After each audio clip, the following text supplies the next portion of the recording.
Olá, muito bom dia a você.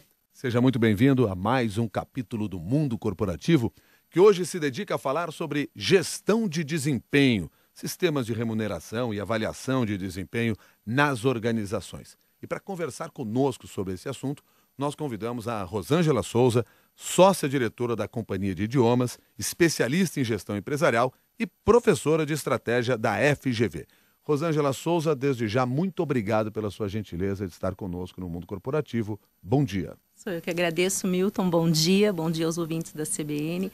É um prazer estar aqui compartilhando o que a gente aprende por aí. Rosângela, nós vamos falar sobre gestão de desempenho. Essa nossa conversa tem que começar pelo planejamento estratégico? Eu acho que sim.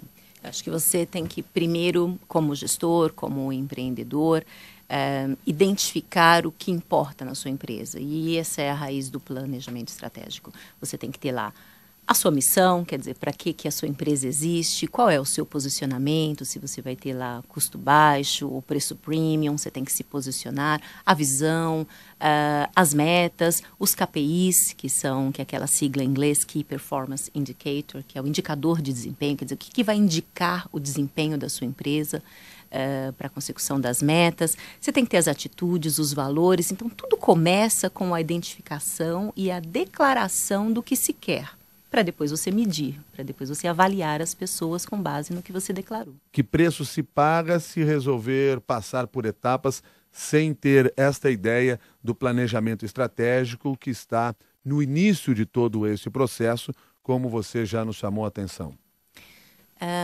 Quando você não planeja, você dança conforme a música. E eu já fiz isso como empreendedora, eu empreendo há mais de 20 anos e eu não comecei fazendo um planejamento estratégico, eu não fiz um plano de negócios para começar.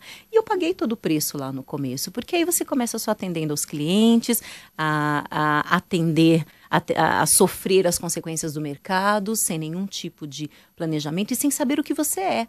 O que você quer ser? Você quer atender a um cliente classe A e B, a um cliente da classe C e D, ao cliente corporativo? Isso tudo precisa ficar muito claro. Não é qualquer um, com quem você se comunica no mercado, quem é o seu target. Tudo isso tem que estar num plano. O preço é muito alto quando você não tem isso claro para você e para os seus colaboradores. Bom, ao mesmo tempo, nós estamos falando aqui sobre planejamento estratégico. É possível que muitas organizações tenham, mas aí não tem a outra parte sobre o nosso assunto, que é a gestão do desempenho. É verdade. Muitas empresas ainda trabalham sem fazer esta medição com seus colaboradores? Sim, eu acho que o que os gestores mais falam para mim é que não há tempo de medir e o Peter Drucker já falava que é impossível você administrar o que você não consegue medir. E essa é uma grande lição para nós, quer dizer, você tem que estabelecer aonde você quer chegar, senão você não sabe para onde você está indo. Então você tem que estabelecer as metas, mas também não são só metas, Milton. Meta é um eixo objetivo do planejamento estratégico. É importante você ter no plano a objetividade da meta e a subjetividade da atitude, da visão, dos valores. Então, o Carlos Júlio, num programa daqui até no fim da tarde, ele sempre fala que meta tem que ser SMART, né, que é aquela sigla S de specific, né, que é em inglês. Então, a meta tem que ser específica, é vender, crescer, aumentar as vendas em 10% e não aumentar as vendas. Tem o M que é mensurável, você tem que poder medir. Tem o A que é alcançável, embora você queira e precise, não vai aumentar as vendas em 500% naquele mês. Tem que ser algo que o funcionário consiga alcançar. Tem que ser relevante, tem que ser algo importante. E tem que ser temporal, quer dizer, é aumentar as vendas em quanto tempo? Em 2 meses, em 3 meses. Esse é um eixo objetivo de fundamental importância, porque os funcionários têm de saber para onde se quer ir. Só que a gente tem que falar também do subjetivo, que é a lista de atitudes que tem que permear essas metas. Quer dizer, é para aumentar as vendas, mas pode roubar o prospect do colega vendedor? É para baixar o custo, mas pode trabalhar com produto pirata? Quer dizer, quais são os seus valores? Qual é o código de ética? Então você também tem que declarar isso, senão pode tudo, desde que se bata a meta, né? Ou seja, se não houver esse trabalho, a empresa pode até ter resultados positivos, mas não são sustentáveis. Isso. Você vê acionistas felizes e você mesmo, Milton, noticia trabalho semi-escravo em oficinas de costura de grandes marcas, e isso acontece aqui, em Bom Retiro, em São Paulo. Então, mas os resultados são muito bons daquelas empresas. Então pode. Então quer dizer que você pode bater as metas em detrimento de atitudes. Aí depende de cada empresa. Com esse novo empreendedorismo, que é algo que a gente estuda e vive, que é sucesso, mas é um sucesso com felicidade, é um sucesso fazendo bem, com sustentabilidade para a sociedade, você tem que ter a lista de atitudes e você tem que ter a coragem de avaliar o seu colaborador com relação a essas atitudes. É muito fácil, qualquer gestor avalia com relação à meta, porque é número, é fácil falar de número, difícil falar de atitudes, porque passa também pelas suas crenças, pela relação que você tem com as pessoas. O Peter Drucker fala que a cultura come a estratégia no café da manhã. O que isso quer dizer? Né? Você monta toda a tua estratégia, mas o que conta mesmo para você bater aquelas metas é sobre o que as pessoas da sua empresa estão falando na hora do café. O que elas sentem quando elas conversam com o chefe? O que o chefe sente quando conversa com o colaborador? Se ele acha que ele tem uma equipe péssima, ele vai verbalizar isso ou colocar no tom de voz. E tudo isso impacta para o bem ou para o mal, né? Quer dizer, impulsiona ou mata a consecução das metas. Quem é responsável dentro da empresa pela gestão do desempenho? Depende muito da empresa, porque você tem gestores de RH, hoje você tem gestor de pessoas, gestor de resultados. Cada empresa hoje constrói isso de uma determinada maneira, mas eu acho que quem é responsável por isso é sempre o gestor que atua diretamente com alguém, quer dizer, o imediato. Então, não é lá o diretor ou o vice-presidente, por mais que tenha uma hierarquia na empresa, mas se eu sou um gerente, eu sou responsável pelos meus resultados e pelos resultados dos meus supervisores. Se eu sou supervisora, eu sou responsável pelo meu resultado e pelo resultado do operacional. Enfim, do jeito que a hierarquia for construída. Não deve se esperar que o RH seja responsável pela gestão do desempenho, porque desempenho é dia a dia. Desempenho é a atitude, é como você se comporta e é a lista de metas que você tem que bater. O Roberto Poema escreveu para nós e faz a seguinte pergunta para você, Rosângela. Vamos lá. Tenho uma empresa de confecção de moda e gostaria de saber como implementar um sistema de meta e bonificação aos colaboradores. Roberto, eu acho que o primeiro passo é você fazer o seu planejamento estratégico. Comece daí, não comece pelo fim, não comece pela meta, comece pela missão, o que você pretende como empresa, aí você vai para a visão, que é onde é que você quer chegar, identifique qual é o público que você quer atingir, porque daí você constrói a estratégia e se a sua empresa não for muito grande, chama o time para fazer junto, chama o time para construir, porque engajamento se dá com participação. A pessoa só fica engajada na tua meta, para bater a tua meta, se ela tiver voz. Não adianta você fazer sozinho, estabelecendo as suas metas de vendas, de qualidade. Eu imagino que você esteja pensando nisso, tanto em volume de vendas, quanto em lucratividade e qualidade, satisfação do seu cliente. Mas tudo isso precisa, e uma empresa pequena tem essa vantagem, precisa ser construído com o seu time. Rosângela, nós falamos aqui sobre bonificação aos colaboradores, com base na pergunta encaminhada pelo ouvinte internauta Roberto Poema. Bonificação necessariamente tem a ver com dinheiro, remuneração no final do mês ou no final de um determinado período? As empresas falam, quando elas citam bonificação, elas estão falando de remuneração variável, principalmente, e prêmios. E aí, desde presentes a viagens, né? Então, é isso que se fala em bonificação. A questão é que dinheiro retém as pessoas. Você fica numa empresa onde você ganha bem, ponto. Por quê? Porque você começa a ter um padrão de vida melhor para sua família, você começa a oferecer mais coisas para sua família, isso aumenta o nível de tolerância a ambientes nocivos, a chefes ruins, até um trabalho que você não gosta. Quando você ganha bem, você vai ficando, você fica mais tolerante e isso é comprovado. Mas isso não ajuda a chegar aos resultados? Ou seja, eu estou falando aqui do programa de remuneração com esta característica que você acabou de descrever. Não é suficiente para ajudar a chegar aos resultados, se o objetivo é o resultado? problema é que não. Né? Você começa a ganhar bem, isso faz você ficar, mas aquele sentimento de aprisionamento e de... Claro que você pode ganhar bem e ser muito feliz, né? na sua empresa, é uma grande sorte também. Mas você pode estar ali só por causa da remuneração. E este é o problema, porque você não está engajado e por alguma razão que ninguém entende, você começa a não bater metas, você começa a querer sair dali e pensar num outro futuro, tendo de estar ali, e é aí que se instala o caos, porque você não fidelizou aquela pessoa. O dinheiro não torna o outro fiel. O dinheiro faz com que o outro seja retido na sua empresa. E são coisas muito diferentes.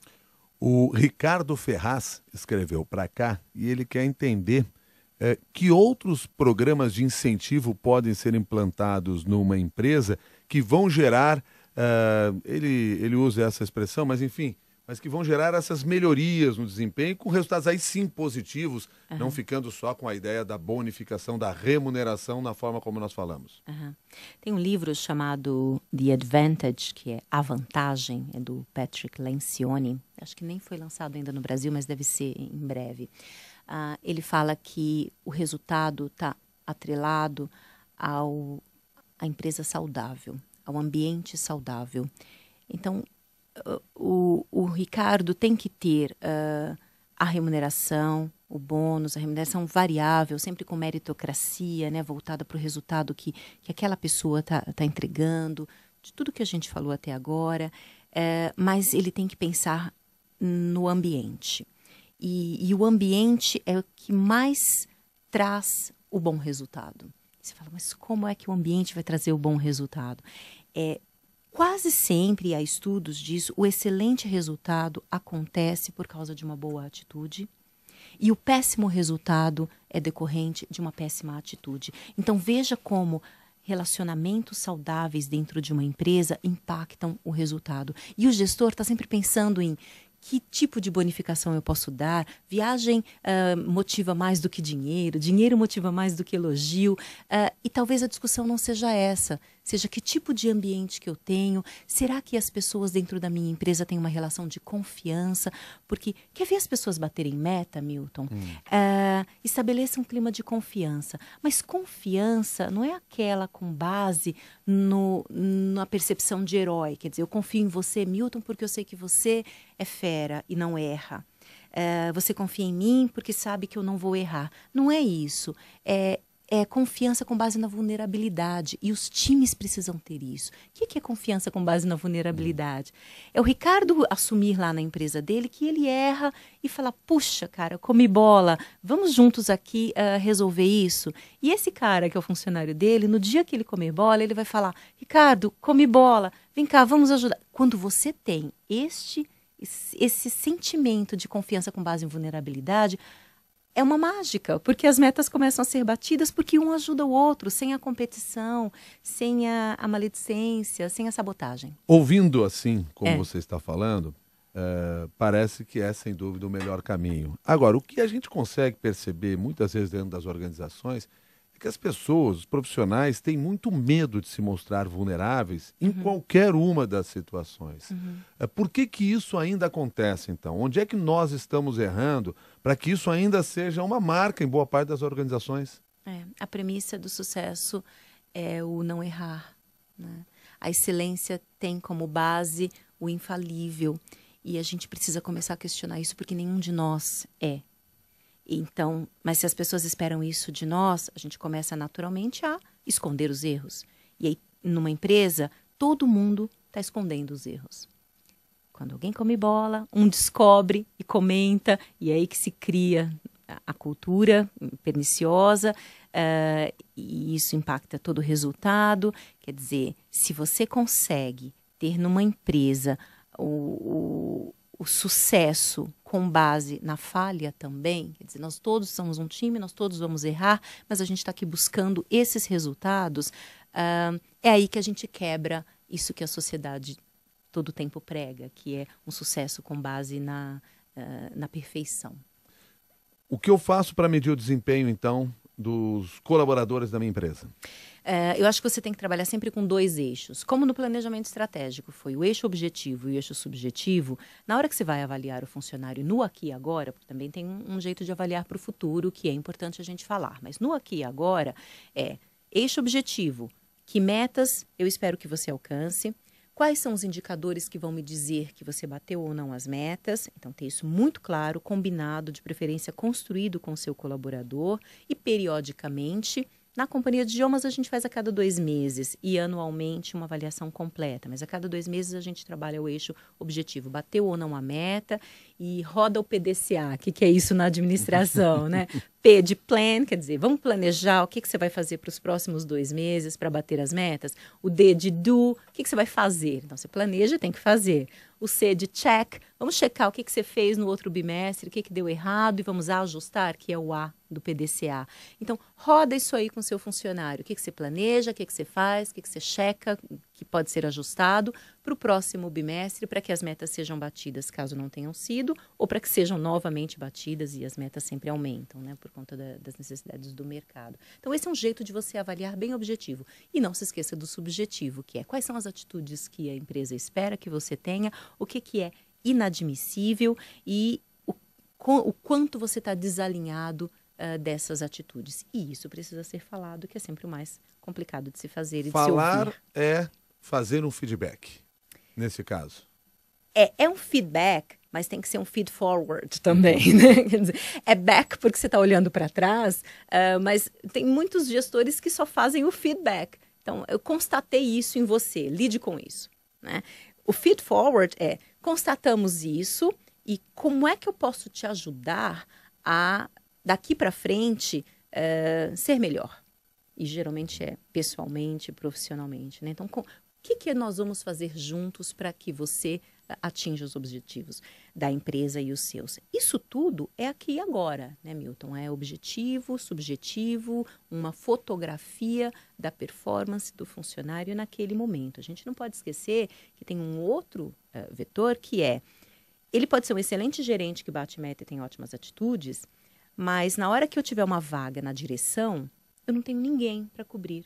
Por quê? Porque eu não pensei quais são as competências de um diretor, analisando os meus gerentes e verificando se alguém tem essas competências. E na hora que eu tiver uma vaga lá, eu não tenho ninguém para cobrir, porque eu não capacitei. Então, esse é um outro vetor da avaliação. É olhar para o seu funcionário e falar, você quer ser diretor? Se você é gerente? Tá, você quer, porque ele pode não querer e não pode ser punido por isso, né? Por não encarar desafios. Ele pode simplesmente não querer. Você quer ser diretor? Então, como é que eu te ajudo a desenvolver as competências para assumir essa posição, que pode ser daqui a 5 anos, daqui a 2 anos ou daqui a 2 meses? Agora, não aceitar um desafio não prejudica a minha imagem ou a minha reputação dentro da minha empresa? Sempre prejudica, porque o gestor não vai entender como é que você pode não querer subir a escada da hierarquia. Mas quantas vezes a gente vê o excelente gerente que se torna um péssimo diretor? Ou o excelente operacional que se torna um péssimo gerente? Ou um técnico que você fala, porque ele é excelente tecnicamente, ele será um excelente gestor de pessoas e você perde o técnico e ganha um péssimo gerente. Quer dizer, essa vontade de subir a escada da hierarquia pode encobrir as ineficiências e as suas limitações. Você pode não querer ou pode não ter as competências necessárias. E você pode ser um técnico muito feliz. Hoje se fala muito em carreira em Y, quer dizer, é possível você ganhar bem e ser um técnico que contribui para a sua empresa, nunca assumindo uma posição de gerência, necessariamente. Até porque não tem tantos cargos assim de gerência. Você agora há pouco falou sobre eixos objetivos e subjetivos. Mas, ao mesmo tempo, você defende a ideia de que as metas têm que ser mensuráveis. Como é que a gente vai mensurar algo subjetivo? A meta está no eixo objetivo, né? No subjetivo... A meta está necessariamente no eixo objetivo. A meta está no eixo objetivo. Agora, quando eu digo que para você... Desculpa lhe interromper, mas só para você compreender pelo menos o meu raciocínio aqui nessa ideia. Quando você propõe uma determinada meta e ao mesmo tempo você tem lá o eixo subjetivo, quais são as regras para você alcançar essa meta, porque você não pode ultrapassar essas regras, limites, valores, etc. Isso faz parte da meta. É um olhar subjetivo, mas faz parte da meta. Então, como mensurar isso, este comportamento, esta atitude subjetiva? Acho que a principal maneira de você conseguir isso no seu time é exercitar o olhar para o outro. Então, se eu sou gestora de pessoas, não é sobre mim, não é sobre meta apenas, não é sobre a área, não é só sobre a empresa, é sobre o outro. No momento que eu tenho esse olhar para o outro, eu observo atitudes. Atitudes, embora não sejam mensuráveis, elas são facilmente observáveis. Então, se você é um gestor que está olhando para o seu time, não só para si mesmo, você observa falta de disciplina, falta de engajamento, você percebe se a pessoa tem o drive tem a energia para o trabalho, ou se ela tem o descaso, se ela está numa de não vou falar nada, porque se não vou nem me posicionar, porque se é a ideia do meu chefe, e se der errado, pelo menos a ideia não é minha. Quer dizer, você vê as atitudes nocivas e as boas atitudes. E aí você começa, pode ser uma observação, pode ser só uma impressão, não dê feedback toda hora. Isso é como casamento, você não tem que ficar toda hora falando da toalha molhada. Segura um pouco, você observou uma atitude, segura. Mas quando você comprova que a pessoa realmente funciona daquele jeito e que isso não é positivo para a sua empresa, tem que ser assertivo. Eu acho que o pior erro de um gestor é a omissão. Então você pode até falhar pelo excesso, mas quando você falha pela omissão, é aí que você leva a sua empresa para o buraco. Eu estou pensando aqui qual é a hora para falar que a toalha está molhada. De que a toalha é molhada não pode ser deixada em cima da cama. Porque isso deteriora a relação. Isso você já deixou claro. Deixa para falar coisas mais importantes. Às vezes são coisas irrelevantes que você não precisa falar. Mas esse é um retorno, esse feedback, ele pode ocorrer na rotina do trabalho? Ou tem que ter momentos determinados para o feedback? Você sabe que daqui 2 semanas nós vamos sentar em uma sala e eu darei o retorno sobre o seu desempenho, o que eu estou achando de você, etc. e tal. As duas coisas. Acho que tem que ter feedback pontual, dia a dia. Não pode ser uma equipe que se melindre toda hora, porque falou, porque não falou. Tem que ser uma coisa assertiva, né? Quer dizer, o que é o assertivo? Não é agressivo nunca e omisso nunca. Está no meio termo, assertividade. O problema é que muitos brasileiros encaram a assertividade como agressividade, né? Só o fato de você ter falado já ofende, né? Já magoa. Então, também o profissional precisa amadurecer nesse sentido. Ouvir feedback pontual. Aconteceu, é importante, você se comportou de uma maneira que foi inadequada, alguém precisa te dizer, o seu par ou o seu gestor. Isso é importante, precisa acontecer frequentemente. Mas também o feedback anual ou semestral, como quer que você defina, que é você parar e olhar como foi a coisa, como é que foi a tua performance. É muito bom, nós devemos fazer isso na nossa vida, né? Senão você fica só ali naquele carrossel. Quer dizer, para o carrossel, dá uma olhada como é que está a tua vida, se está indo para o caminho certo. Tua vida profissional, é disso que a gente está falando aqui, né? Então o gestor tem que te ajudar. O Nietzsche, né, aquele filósofo alemão, ele fala que se você não tem um pai, você tem que encontrar um. Busca um. Então, o profissional precisa buscar essa pessoa que vai, de vez em quando, dizer onde é que ele está errando ou aonde ele está acertando também, né? A sua xará aqui no Twitter, a Rosângela Shaolin, escreve dizendo o seguinte, o tempo todo a Rô mostra que o respeito ao outro é mega importante. O respeito ao outro, mas essa palavra é muito difícil para eu definir, né? O que é o respeito? É respeitar que a pessoa é como é, porque ela pode ser como é, mas não na minha empresa. Então, vai ter que ter um momento aí que, depois de algum feedback, você percebe que essa pessoa está desalinhada com as suas metas, ou principalmente com as atitudes que são permitidas na empresa, tem que ter um momento da despedida. Então, eu respeito o meu funcionário até a página 2, porque eu preciso ter um momento de despedida caso ele não seja adequado para o meu negócio. É uma empresa... Mas aí não é falta de respeito. Não é, mas quando você fala, tem que respeitar as pessoas como elas são, né? Então vai deixando, então você respeita e deixa não bater meta, coitado, quer dizer, você começa a ser muito benevolente. E não, então não é bem isso. É o respeito, é enxergar o outro como ele é e sempre ter uma conversa sobre o jeito que você contribui com essa empresa? Você está feliz? Você está exercendo os seus talentos? Porque eu acho que o que a Rosângela fala é tão importante. Esse respeito é muito mais no sentido de quais são os seus talentos? Você está conseguindo explorá-los na minha empresa? Porque se você não tiver, cara, você é responsável, você está ganhando, você não vai ter coragem de pedir demissão, eu posso não ter coragem de te demitir, mas você não está feliz aqui. Porque a gente só está feliz quando explora os próprios talentos e muitas vezes as pessoas não têm nem noção do que elas fazem bem e do que elas amam fazer. E você, como gestor, tem essa responsabilidade de identificar talentos nas pessoas e colocá-las nas áreas da sua empresa onde elas podem explorá-los. Isso não é benevolente, isso é estratégico. A pessoa está feliz e vai bater todas as metas, porque ela ama fazer aquilo e faz naturalmente. O Emerson, que também está no Twitter nos acompanhando, ele tem uma outra questão. Ele diz que a empresa na qual ele trabalha não tem avaliação de desempenho. E isso o incomoda muito. Devo fazer o quê? Sugerir, eu acho que é o primeiro passo. Conversar com seus líderes. Conversar de novo é o segundo passo.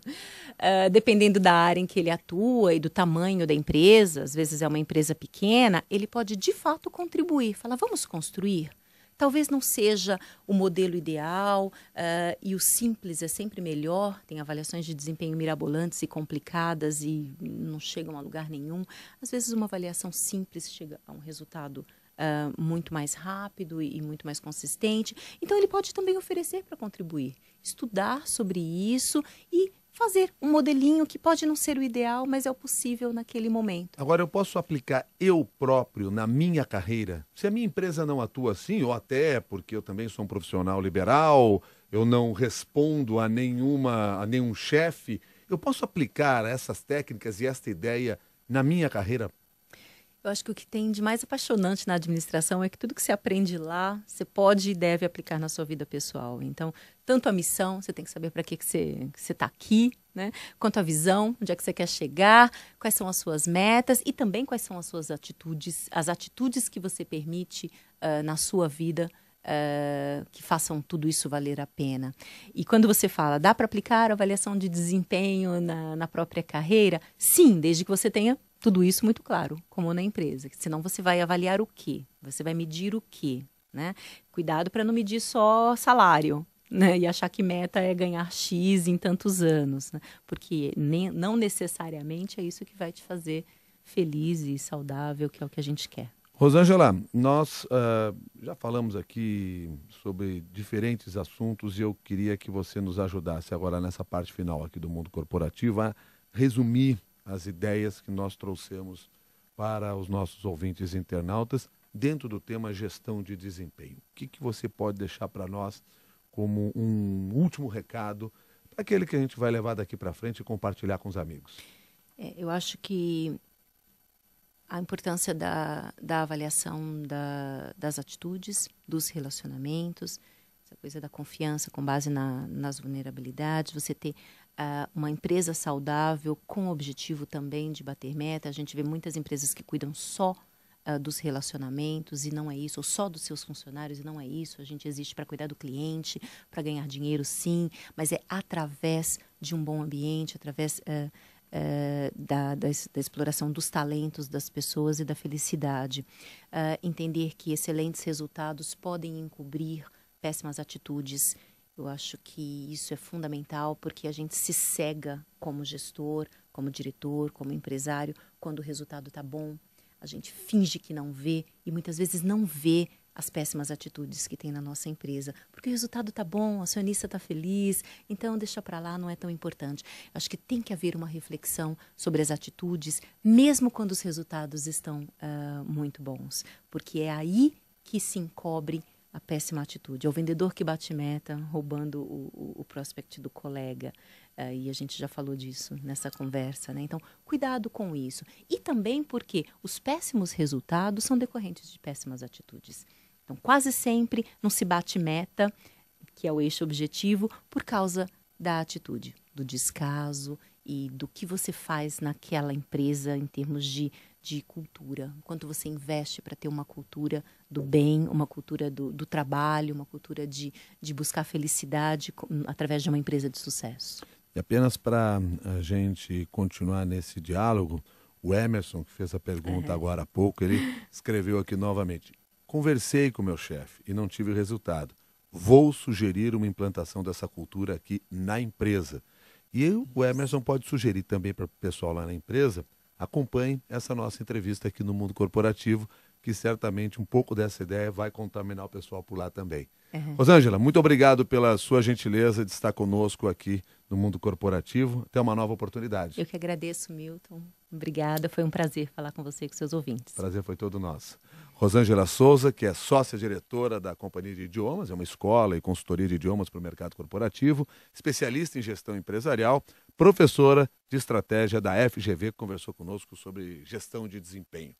A você que participou do Mundo Corporativo, muito obrigado também, lembrando sempre que a nossa ideia é que você pegue este debate, estes temas, e leve para suas redes sociais. Você pode ir lá no LinkedIn, no nosso grupo Mundo Corporativo da CBN. Enfim, compartilhe esse conhecimento com outras pessoas, isso vai ser saudável para todos nós. Muito obrigado e até uma nova oportunidade.